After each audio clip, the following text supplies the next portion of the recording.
महादेवाय त्र्यंबकाय त्रिपुरांतकाय त्रिकाग्निकालाय कालाग्निरुद्राय नीलकंठाय मृत्युंजयाय सर्वेश्वराय सदाशिवाय श्रीमान महादेवाय नमः। ओम नमः शंभवाय च मयोभवाय च नमः शंकराय च मयस्कराय च नमः शिवाय च शिवतराय च।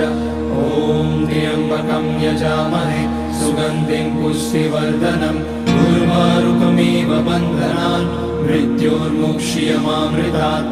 नागेन्द्रहाराय त्रिलोचनाय भस्मांगराय महेश्वराय नित्याय शुद्धाय दिगंबराय तस्मै नकाराय नमः शिवाय। मंदाकिनी सलिल चंदन चर्चिताय नंदीश्वर प्रमथनाथ महेश्वराय मंदार पुष्य बहुपुष्य सुपूजिताय